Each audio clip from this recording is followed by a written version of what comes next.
नमस्कार। जरा सोचिए, एक ऐसा आंदोलन जो पूरी तरह से मजाक या व्यंग पर शुरू हुआ हो, वो अचानक पूरे इंटरनेट पर छा जाए। आज के इस विश्लेषण में हम एक ऐसे ही अभूतपूर्व डिजिटल फेनोमेनन की बात करने वाले हैं। इंटरनेट की दुनिया में एक ऐसा तूफान आया है जिसने न सिर्फ सोशल मीडिया के कई रिकॉर्ड तोड़ दिए हैं, बल्कि सरकारी सेंसरशिप के गंभीर आरोपों को भी जन्म दे दिया है। ये एक ऐसी कहानी है जहां हास्य, गुस्सा और राजनीति सब आपस में टकरा रहे हैं। और यहीं से एक बहुत ही दिलचस्प सवाल उठता है, आखिर महज एक हफ्ते पुरानी व्यंग्य पार्टी सत्ता के लिए खतरा कैसे बन सकती है? एक ऐसी पार्टी जिसका वजूद सिर्फ कुछ दिनों का है, उसने रातों रात पूरे देश का ध्यान कैसे खींच लिया? इंटरनेट के इस दौर में एक डिजिटल विरोध प्रदर्शन कितना शक्तिशाली हो सकता है, ये वाकई उसका एक जीता जागता उदाहरण है। चलिए सीधे आंकड़ों पर नजर डालते हैं और यकीन मानिए, ये तुलना अपने आप में हैरान करने वाली है। कॉकरोच जनता पार्टी यानी सीजेपी के इंस्टाग्राम पर महज एक हफ्ते के भीतर 2 करोड़ 20 लाख फॉलोअर्स जुड़ गए। जी हाँ, 22 मिलियन।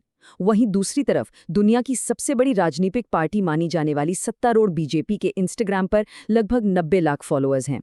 एक बिल्कुल नए व्यंग्यात्मक समूह और एक स्थापित सत्ताधारी पार्टी के बीच का यह भारी अंतर इस पूरे फिनोमिनन की विशालता को साफ साफ दर्शाता है। तो आज हम किन चीजों पर बात करेंगे? मुख्य रूप से 4 चीजें। सबसे पहले, इस व्यंग्यात्मक आंदोलन को कैसे चुप कराने की कोशिश हुई। दूसरा, सीजेपी का पैमाना क्या था। तीसरा, इस पूरे आक्रोश की चिंगारी कहां से भड़की। और आखिर में, परीक्षा, पेपर लीक और प्रदर्शनों का इससे क्या कनेक्शन है। चलिए सबसे पहले बात करते हैं इस डिजिटल आंदोलन को कथित तौर पर चुप कराने की। अल जजीरा की एक रिपोर्ट के मुताबिक इस आंदोलन के संस्थापक अभिजीत दिपके ने कुछ बहुत ही गंभीर आरोप लगाए हैं। उनका कहना है कि उनकी इस प्रतिष्ठित वेबसाइट को अचानक इंटरनेट से हटा दिया गया। इतना ही नहीं, उनका निजी और पार्टी का इंस्टाग्राम अकाउंट भी हैक कर लिया गया।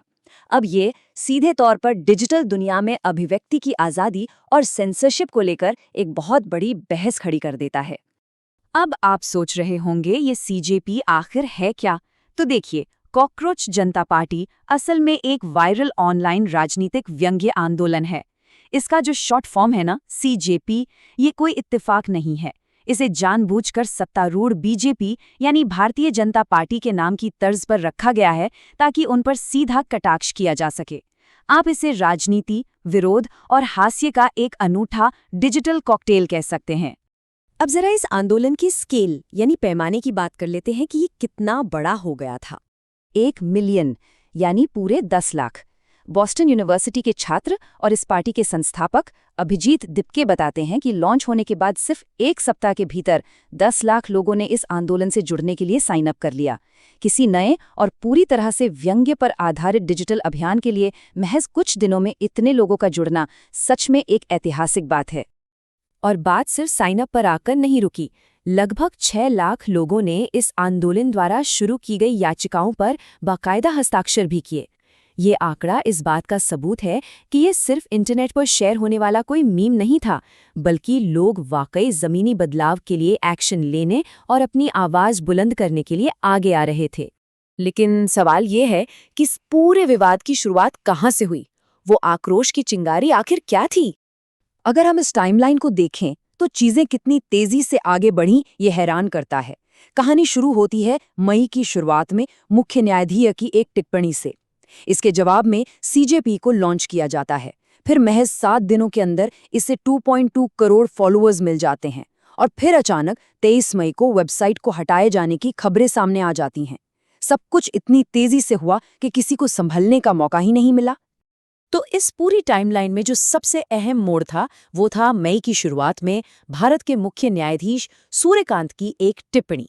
रिपोर्ट्स के मुताबिक इस टिप्पणी में कथित तौर पर बेरोजगार युवाओं की तुलना कॉकरोच से की गई थी।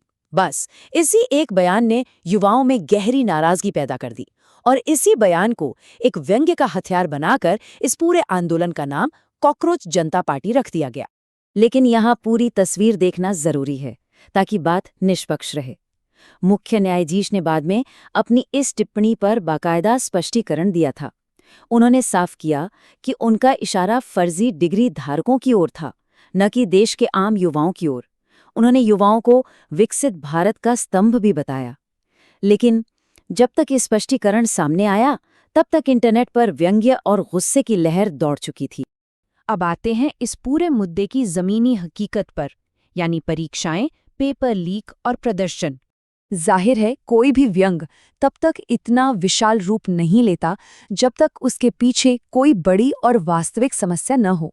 एक तरफ छात्रों की मुख्य शिकायतें हैं, सरकारी परीक्षाओं के पेपर का लीक होना और मेडिकल जैसी अहम प्रवेश परीक्षाओं का रद्द किया जाना, और दूसरी तरफ इसका सीधा परिणाम हमें देखने को मिला, देश भर में छात्रों का भारी विरोध प्रदर्शन और शिक्षा मंत्री के इस्तीफे की सख्त मांग।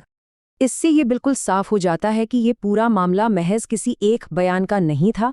सरकारी परीक्षाओं के आयोजन में जो बड़ी विफलताएं हुईं, उससे लेकर देश भर के छात्रों में एक गहरा आक्रोश पनप रहा था। वे शिक्षा मंत्री धर्मेंद्र प्रधान के इस्तीफे के लिए लगातार अभियान चला रहे थे। कहने का सीधा सा मतलब ये है कि कॉकरोच जनता पार्टी सिर्फ एक डिजिटल मजाक नहीं था, ये एक ऐसा आंदोलन था जिसकी जड़ें छात्रों के भविष्य और सड़कों पर हो रहे असली विरोध प्रदर्शनों की निराशा से गहराई से जुड़ी हुई थी। इस पूरे विश्लेषण को हम सीजेपी के संस्थापक अभिजीत तिपके के एक बहुत ही तीखे बयान के साथ खत्म करेंगे, जो उन्होंने अल जजीरा को दिया था। उन्होंने कहा था, सत्ता में बैठे लोग नागरिकों को कॉकरोच और परजीवी समझते हैं। उन्हें पता होना चाहिए कि कॉकरोच सड़ी हुई जगहों पर पनपते हैं। आज भारत ऐसा ही है। ये बयान देश के युवाओं की उस गहरी निराशा, उनके गुस्से और सिस्टम के प्रति उनके अविश्वास को पूरी तरह से सामने रख देता है। और अंत में ये हमारे सामने एक बड़ा सवाल छोड़ जाता है कि आखिर शिक्षा प्रणाली में सुधार और प्रशासनिक जवाबदेही तय करने के लिए अब आगे क्या कदम उठाए जाने चाहिए। ये वाकई एक ऐसा विषय है जिस पर हम सबको गंभीरता से सोचने की ज़रूरत है।